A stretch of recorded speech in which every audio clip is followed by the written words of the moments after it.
الرحمن الرحیم۔ درود پاک پڑھنے اللہم صلی علی سیدنا و شفیعنا و حبیبنا و مولانا محمد معدن الجود والکرم و آلہ و اصحابہ وبارک وسلم۔ کہ امام ربانی مجدد الف ثانی کی مکتوبات قدسی آیات میں سے مکتوب نمبر 32 ہے۔ اس کا نصف اول ایک جمعرات چھوڑ کے اس سے پہلے والے جمعرات میں نے بیان کیا تھا۔ آج اس کا دوسرا حصہ سیکنڈ پارٹ تو نصف ثانی آپ کے سامنے میں رکھ رہا ہوں۔ مریدین اور سالکین کے لیے یہ بہت مفید ہے، چونکہ عام طور سے یہ ہوتا ہے لوگوں کا قلب جاری ہو جاتا ہے اور کچھ بشارات ہو جاتے خواب میں، کچھ مکاشفات ہو جاتے، تو اگر ظرف وسیع ہے تو وہ مزید کی تلاش میں رہتے ہیں، اللہ کے ذات و صفات تک وہ پہنچتے ہیں، اور اگر کم ظرف ہوتے ہیں تو پھر اپنے شیخ کا بھی شیخ بننے کی کوشش کرنے لگتے ہیں۔ حضرت خواجہ باقی باللہ قدسہ سرہ نے امام ربانی مجدد الف ثانی کو اپنا خلیفہ و مظہر اتم بنا دیا تھا، جس کی وجہ سے انہی کے کچھ مرید امام ربانی مجدد الف ثانی سے حسد کرنے لگے اور امام ربانی مجدد الف ثانی کو ستانے کے لیے بڑی تگ و دو کی، انہوں نے بڑے فتنے بپا کیے۔ تو امام ربانی مجدد الف ثانی خود لکھتے ہیں کہ میں نائب غوث اعظم، یعنی ولایت کے جو انوار لوگوں کے دلوں میں پہنچیں گے وہ امام مہدی کے سرکار غوث پاک ہی کے ہوں گے، لیکن امام ربانی مجدد الف ثانی فرماتے ہیں میں سرکار غوث پاک کا اس معاملے میں نائب ہوں۔ تو کسے دینا ہے اور کس سے لینا ہے، کسے دینا ہے اور کس سے سلب کرنا ہے، اس میں بھی نائب ہے۔ تو شیخ حداد تھے، انہیں ایک دو جگہ مریدوں کی حالت اور خیر خیریت لینے کے لیے خواجہ باقی باللہ رحمۃ اللہ تعالیٰ علیہ نے بھیجا تھا کہ ہم کہاں کہاں جا پائیں گے، تو ایسا کرو تم جاؤ، وہاں لوگوں کی کیا روحانی حالات اور کیفیات ہیں ان سے ہمیں باخبر کرتے رہو۔ پھر حضرت خواجہ باقی باللہ کا انتقال ہوا تو شیخ حداد اپنے آپ کو کہ دیکھو ہمیں ہمارے شیخ نے بھیجا تھا تو ہم ان کے خلیفہ ہوئے۔ بچے جو تھے ان کی اولاد چھوٹی تھی، یعنی 40 کی عمر میں ان کا انتقال ہو گیا تھا حضرت خواجہ باقی باللہ کا۔ اب انسان 40 کا ہوگا تو بڑی اولاد شاید بالغ بھی نہ ہو، اگر شادی تاخیر سے ہوئی ہے تو اولاد تھی نہیں، اور یہ بات بھول گئے کہ امام ربانی مجدد الف ثانی جب آخری بار جب ملاقات ہوئی تو خواجہ باقی باللہ اپنے مریدوں سمیت گئے، ان کا استقبال کر کے لے کے آئے خواجہ باقی باللہ کا۔ یہ ساری چیزیں بھول گئے اور کسی موقع پر انہیں بھیج دیا تھا، تو بہت سے لوگوں کو انہوں نے اپنا اکٹھا جمع کر لیا اور ایک ماحول بنایا امام ربانی مجدد الف ثانی کے خلاف۔ تو امام ربانی مجدد الف ثانی نے سب کے مقامات کو سلب کر لیا، تو کتنی ترقی رک گئی۔ اب اس میں سے کچھ لوگوں کے وہ دل جو جاری ہو جاتا ہے، دھڑکنیں رہتی وہ چیز تھی، تو کچھ لوگ خواب خرگوش میں مست تھے کہ ہمارے پاس تو روحانیت ہے، لیکن حقیقت میں ان کے سارے انوار کیا زائل ہو گئے تھے۔ امام ربانی فرماتے ہیں کہ جو کچھ حالتیں پچھلی رہ گئی ہیں اس سے یہ نہ سمجھیں کہ نورانیت اور روحانیت واپس آ گئی ہے، بلکہ کوئلے پہ پانی ڈال دیں آگ تو بجھ جاتی، لیکن کچھ دیر کے لیے کوئلہ بھی گرم رہتا ہے، تو جو ابھی حالت ہے وہ گرماہٹ ہے صرف، بس آگ نہیں ہے اس میں۔ تو مرزا حسام الدین کے نام یہ مکتوب کہتے ہیں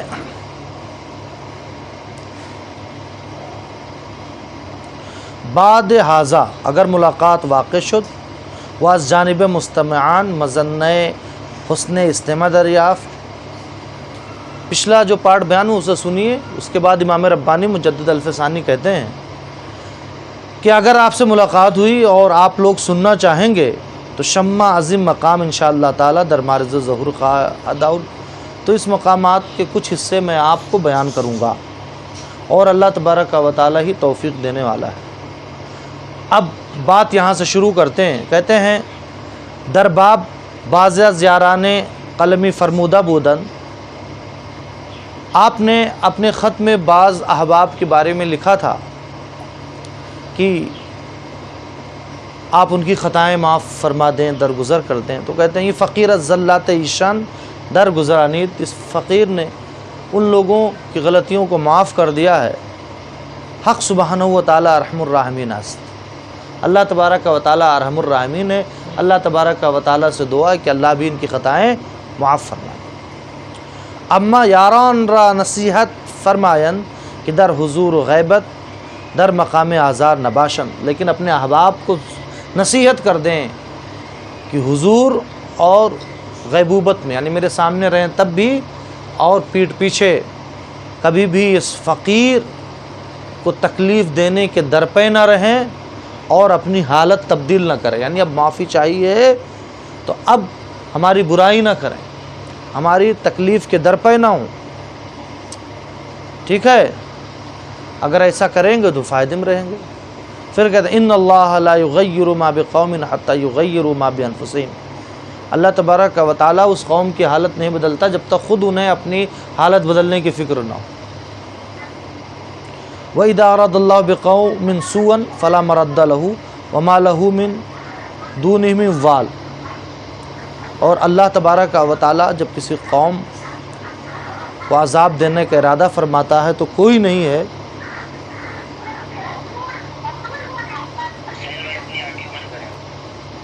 کیا بلوٹوتھ آن نہیں ہے کیا، تو کوئی نہیں ہے، اس میں آواز نہیں آ رہی، دیکھو، جو اللہ تبارک و تعالیٰ کے عذاب کو ٹال سکے.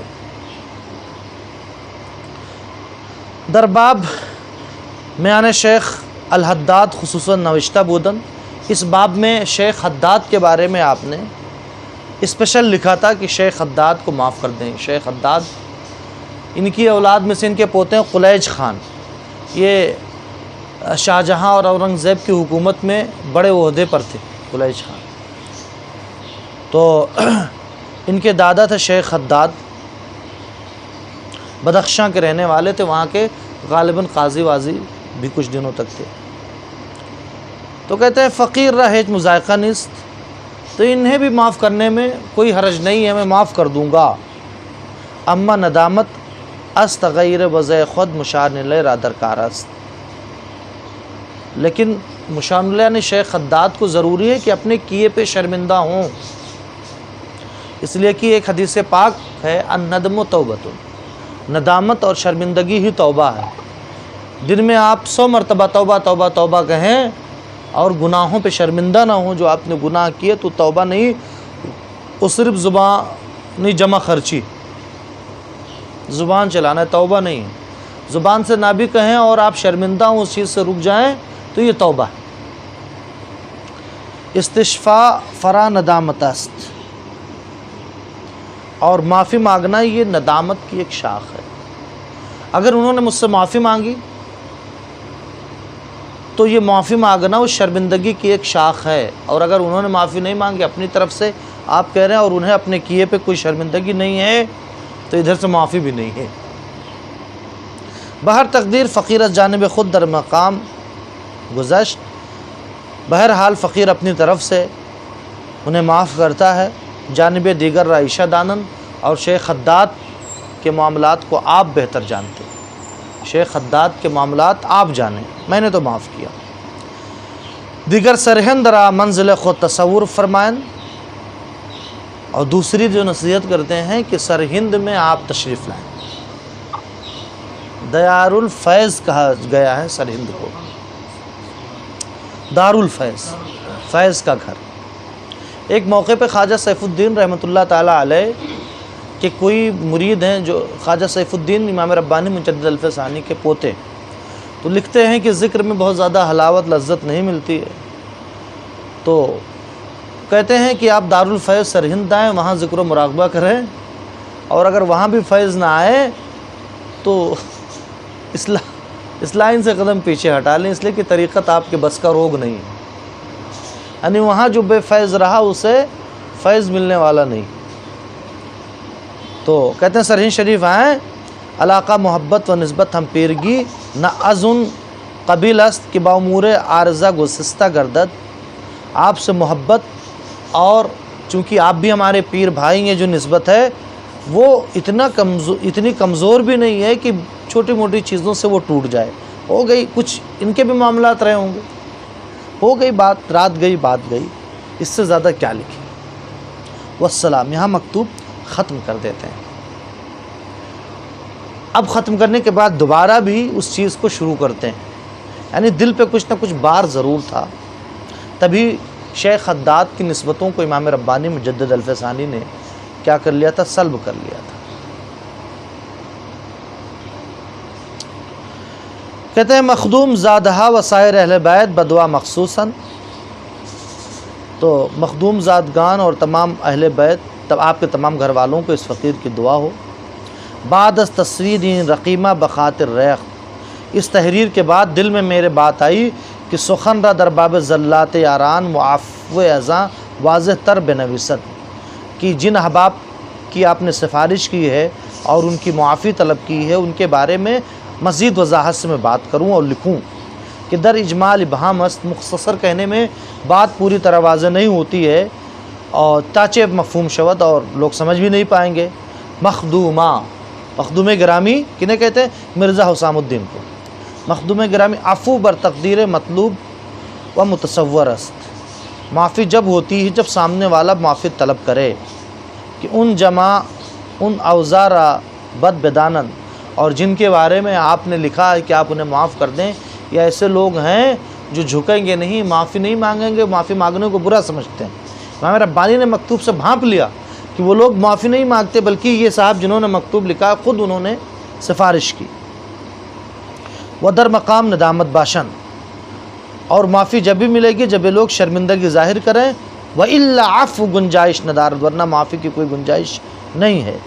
نوشتہ بودن کی پیر دستگیر قدس سرہ این مقام را بشہادتیں جماع بشیخ الحداد سپرتا بودن، آپ نے اپنے خط میں لکھا تھا کہ پیر دستگیر یعنی حضرت خواجہ باقی باللہ رحمۃ اللہ تعالیٰ علیہ نے خلافت اور سجادگی کو اس جماعت کی موجودگی میں شیخ خداد کے سپرد کیا ہے۔ امام ربانی اس پر گرفت کرتے ہیں، تو انہوں نے کہا تھا شیخ، وہی جو ہم نے بتایا نا کہ شیخ خداد کو بھیج دیا تھا، اور وہ بھی ابھی اب بات آ گیا ہے کہ امام ربانی کے مشورے سے خواجہ باقی باللہ نے بھیجا تھا، اور انتقال کے بعد یہ خلیفہ بن بیٹھے۔ تو آپ نے یہ لکھا تھا کہ امام ربانی مجدد کی حضرت خواجہ باقی باللہ رحمۃ اللہ تعالیٰ علیہ نے سب کے مجمع میں شیخ خداد کو یہ مقام یعنی خلافت دی ہے۔ ان سخن بیان میں طلبت، آپ کی یہ بات وضاحت چاہتی ہے، اگر سپردن بئی معنی گفتان، اگر خلافت دینا یہ معنی کر کے آپ کہہ رہے ہیں کہ خدمت فقراء و آئندہ و روندہ بکنت، کے آنے جانے والوں کی خدمت کریں، ٹھیک ہے، وہ عذاب و نان یہاں خبردار باشد، اور ان کے کھانے پینے کا مہمانوں کا انتظام کریں، تو مسلم است۔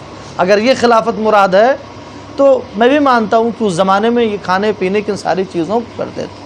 اصل میں جب شیخ کا انتقال ہوتا ہے تو بڑے بڑے لوگ، جو چھوٹے چھوٹے لوگ ہوتے ہیں، وہ خوب مس یوز کرتے ہیں۔ میں نے اپنے بزرگوں سے سنا کہ مفتی اعظم ہند رحمۃ اللہ تعالیٰ علیہ جب بالکل مرض الموت میں تھے تو ان کا جو ڈرائیور تھا، وہ ڈرائیور ان کی خلافتیں بانٹتا تھا پیسے لے لے کر، اور جو محبت کرنے والے لوگ تھے وہ ان کے بیماری اور اس میں بزی تھے۔ تو ہوتا ہے شیخ کے انتقال کے بعد بڑے بڑے لوگوں کو خلافت اور سجادگی کا روگ لگ جاتا ہے۔ اچھا، اگر خلافت یہ معنی کر کے کہ آنے جانے والوں کی خدمت کریں، کھانے پینے کا انتظام رکھیں تو ٹھیک ہے، اگر بہی معنی گفتان تربیت جماعت طالبان بکنت، کہ جو لوگ جو جماعت خواجہ باقی باللہ سے جڑی تھی نقشبندی سلسلے میں، یہ شیخ خداد جا کر میں اسے نہیں مانتا، کہتے وہ در مرتبہ اخیر از ملاقات بفقیر حضرت یشن فرمودہ بودن، حضرت پیر دستگیر خواجہ باقی باللہ رحمۃ اللہ تعالیٰ علیہ سے جو آخری ملاقات ہوئی تھی، اس میں خواجہ باقی باللہ نے مجھ سے فرمایا تھا کہ شما تجویز بکنید کہ آپ بتائیں کہ شیخ الحداد از جانب ما رفتہ، کہ شیخ حداد ہماری جانب سے جائیں، ببعض طالبان مشغولی بگوید، کہ دوسرے طالبوں کے ساتھ وہ بھی ذکر و مراقبہ کریں، وہ احوال بعض را بما رساند، اور بعض کے احوال ہم تک پہنچائیں، یعنی جن کی ترقی تیز ہے یا جن کی ترقی رکی ہوئی ہے وہ ہم تک پہنچائیں، کہ مارا تاب حضور تلبیدن و مشغول گفتن و احوال پرسیدن نیست،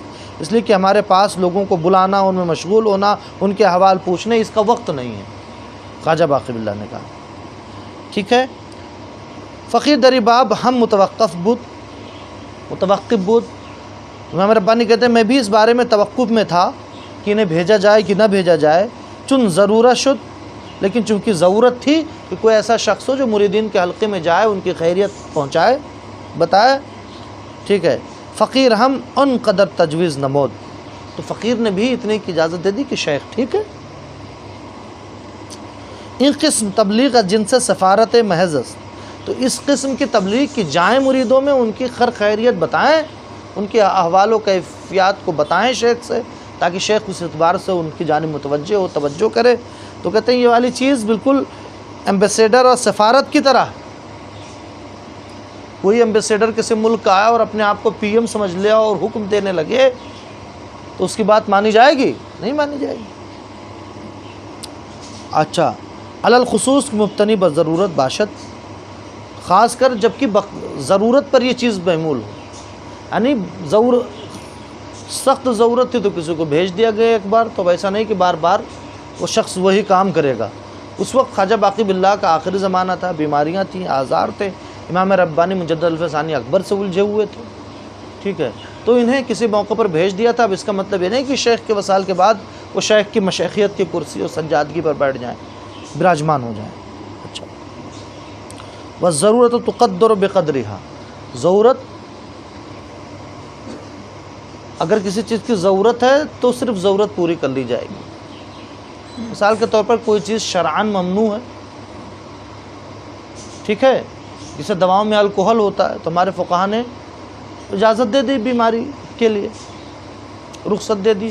تو اب یہ نہیں کہ آپ ایک قاعدہ بنا لیں کہ چونکہ دواؤں میں الکحل شراب ہوتی ہے تو اب نارمل بھی شراب پینا شروع کر دیں۔ ضرورت بقدر ضرورت، جس سے ضرورت پوری ہو جائے۔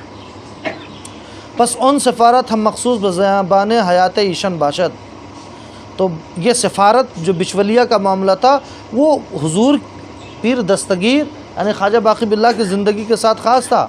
بعد از ارتحال عشاء مشغول گفتن، ان کے انتقال کے بعد مریدوں میں جا کر خود ذکر کرنا اور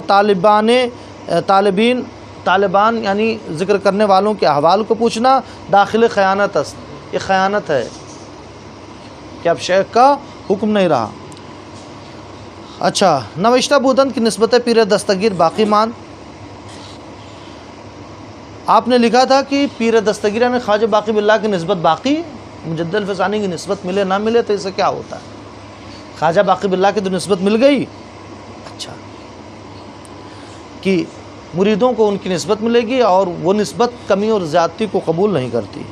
مخدومہ، تو اب مرزا حسام الدین کو درست کرتے ہیں امام ربانی مجدد الف ثانی، کہتے مخدومہ تکمیل صنعت بتلاحق افکار است، علم و حرفت یعنی کسی پیشہ میں ترقی اس وقت ہوگی جب آپ اس پیشے سے لگے رہیں، بار بار ایکسپریمنٹ کریں، بار بار تجربات کریں، تو وہ کام، وہ چیز بڑھتی ہے، وہ چیز ترقی کرتی ہے۔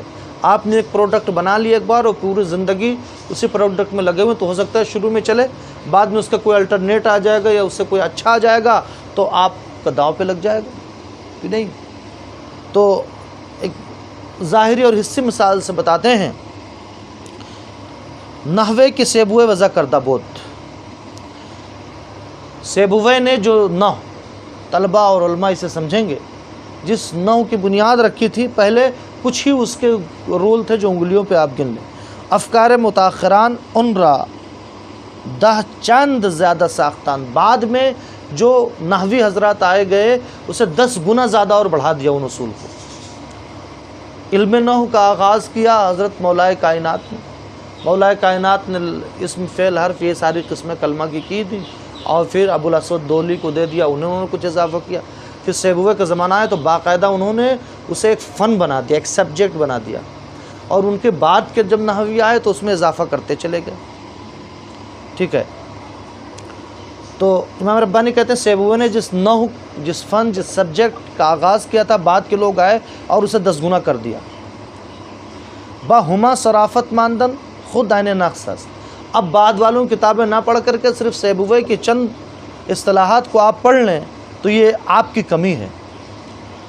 اب کہتے ہیں نسبت کہ حضرت خواجہ نقشبند داشتن در زمانے حضرت خواجہ عبدالخالق نبود، حضرت خواجہ بزرگ خواجہ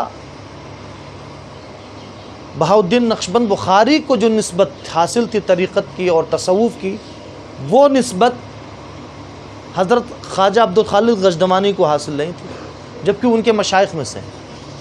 شیخ عبدالقادر جیلانی بغدادی کو جو نسبت طریقت حاصل تھی وہ خواجہ جنید بغدادی رحمۃ اللہ تعالیٰ علیہ کو نہیں حاصل تھی، جبکہ ان کے شیخ اور پیر ہیں۔ تو یہ بتانا چاہتے ہیں کہ صرف خواجہ باقی باللہ کی نسبت پہ آپ قناعت کیے رہیں اور اس مجدد الف ثانی کی نسبتوں سے آنکھ بند کر لیں تو چمگادڑ ہی رہیں گے، ترقی نہیں ہوگی، ٹھیک۔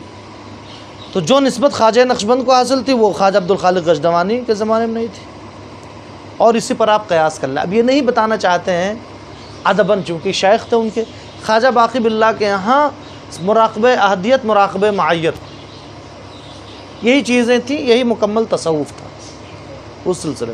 امام ربانی مجدد الف ثانی آئے تو مراقبہ اقربیت کا بھی اضافہ کیا، مراقبہ محبت کا بھی اضافہ کیا، ٹھیک ہے۔ اس کے بعد اللہ کے اس میں الظاہر اور باطن کے مراقبات کروائے، اور اس کے بعد حقائق سبع، نماز کی حقیقت، کعبہ کی حقیقت، حقیقت ابراہیمی، حقیقت محمدی، 7 حقائق، اور کمالات ولایت کے ساتھ ساتھ کمالات نبوت کے بارے میں بتایا۔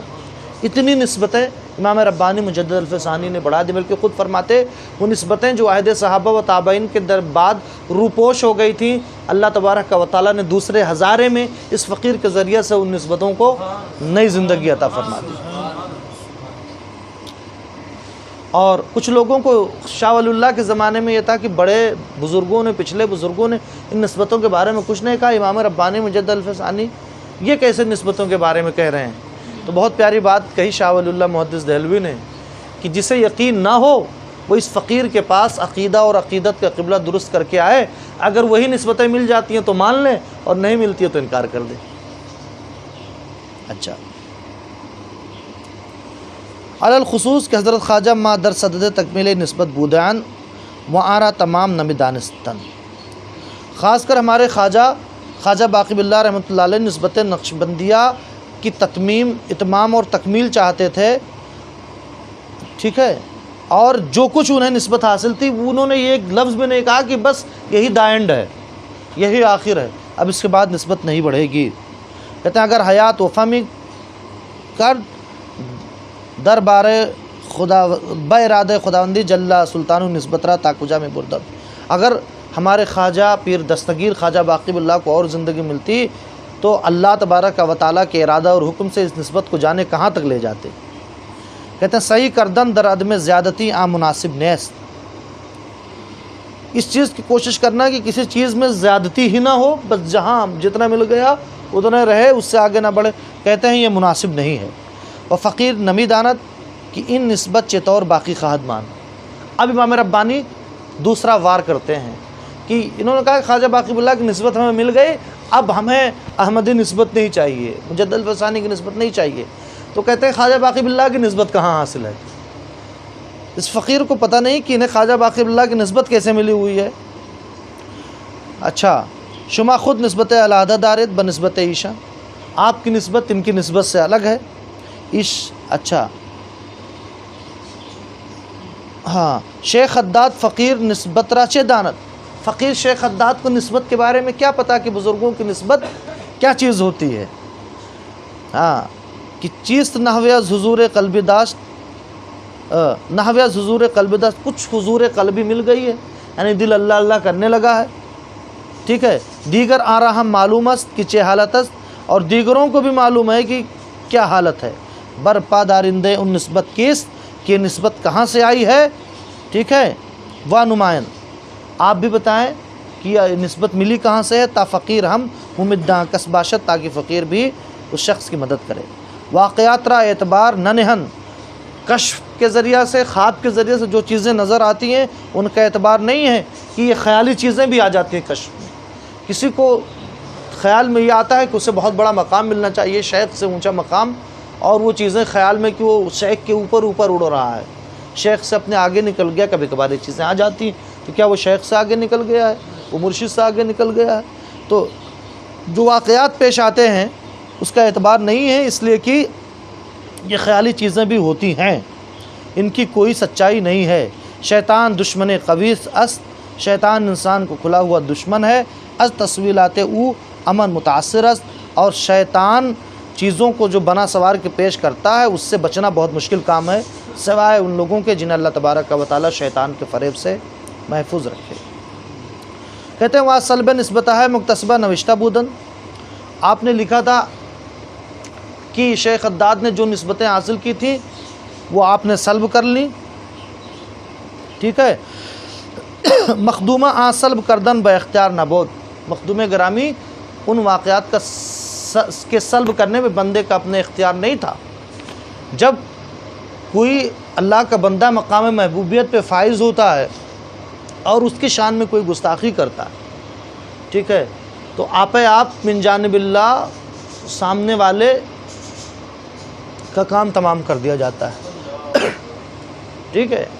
وہ کہتے ہیں ان کی نسبت جو سلب کی گئی اس میں میرے ارادے کا کوئی دخل نہیں تھا، گفتہ اللہ بود۔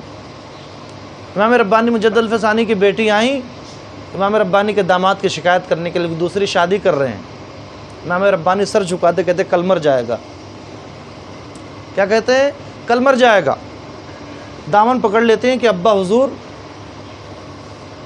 نہیں مرے نا، تو کہتے بیٹی اب تو زبان سے بات نکل گئی، تیر نکل چکا، اور اگلے دن داماد ختم۔ تو یہ محبوبان بارگاہ کی زبان ہوتی ہے، گفتہ اللہ بود گرچہ از حلقوم عبداللہ بود۔ مولا روم کہتے ہیں کہ زبان تو بندے کی ہوتی ہے، لیکن جب وہ مقام محبوبیت پہ فائز ہوتا ہے تو باتیں خدا کی ہوتی ہیں۔ امام لالکائی کی ایک کتاب ہے کرامات اولیاء، اس میں ایک واقعہ دیا ہے کہ حضرت ابو موسیٰ اشعری رحمۃ اللہ تعالیٰ علیہ کے زمانے میں جب گورنر تھے وہ بصرہ کے، تو بصرہ کے ایک محلے میں آگ لگ گئی، تو پوری بستی تو جل گئی، ایک کٹیا جو تھی اس کا ایک تنکا بھی نہیں جلا، اور ایک بزرگ بوڑھے اس میں تھے۔ لوگ ابو موسیٰ اشعری کو لے کے آئے کہ بتاؤ سب کا جل گیا، اس کا کیسے بچ گیا؟ تو انہوں نے بلایا، سلام کیا، باہر نکلے تو کہا چچا میاں یہ بتاؤ کہ سب کا گھر جل گیا، آپ کا گھر کیوں باقی ہے؟ تو کہتے ہیں ہم نے اللہ کو قسم دے دی تھی کہ میرا ایک تنکا بھی نہیں جلنا چاہیے بس۔ ابو موسیٰ اشعری کہتے ہیں دیکھ لو، انہی لوگوں کے بارے میں ہمارے آقا نے فرمایا رب عشاسا، کچھ لوگ ایسے ہوں گے جن کے بال بکھرے ہوئے ہوں گے، چہرہ گرد و غبار میں اٹا ہوا ہوگا، مدفوعین بالابواب، اگر تمہاری چوکھٹ پہ آ جائے تو دھکے مار کے بھگا دو، لیکن اللہ کی بارگاہ میں ان کا مقام و مرتبہ یہ ہوتا لو اقسم باللہ لابرہ، اگر کسی چیز پہ اللہ کی قسم کھا لیں کہ اللہ قسم سے یہ ہونا چاہیے تو اللہ وہ پورا کر دیتا۔ تو یہ اللہ والوں کی شان ہوتی، وَلِلَّهِ الْعِزَّةُ وَلِرَسُولِهِ وَلِلْمُؤْمِنِينَ وَلَكِنَّ الْمُنَافِقِينَ لَا يَعْلَمُونَ۔ اللہ کے لیے عزت ہے، رسول کے لیے عزت ہے، ایمان والوں کے لیے عزت ہے، لیکن منافقین اس عزت کو سمجھ نہیں پائیں گے۔ بڑے بڑے مرزا ہیں جو بزرگوں کے بارے میں گستاخیاں کرتے رہتے ہیں، یہ منافقین یہ سمجھ نہیں پائیں گے ان عزتوں کو۔ اچھا،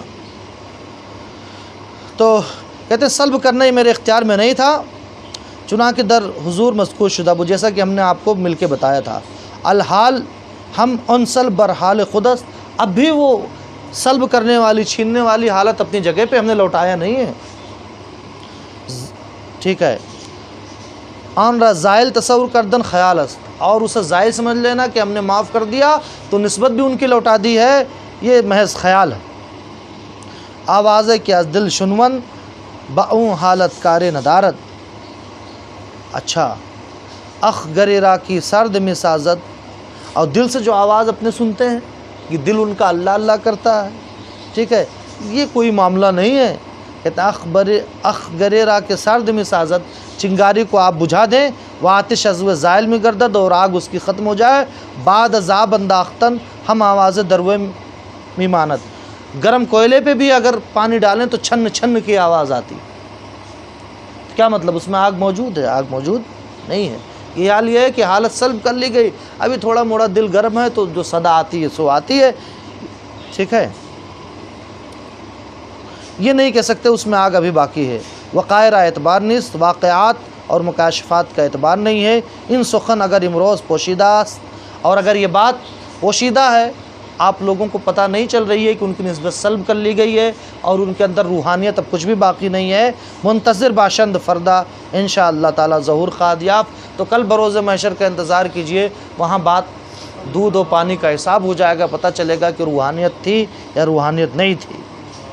چون شما بمبالغہ نوشتہ بودید، چونکہ آپ نے مبالغہ کے ساتھ لکھا تھا تو بضرورت در جواب آن سخن گفتہ شد، تو ضرورت کی وجہ سے ہم نے اس کا جواب دے دیا ہے۔ وَإِلَّا بے تقریب سخن کردن میسر نمی شود، ورنہ بغیر بات کے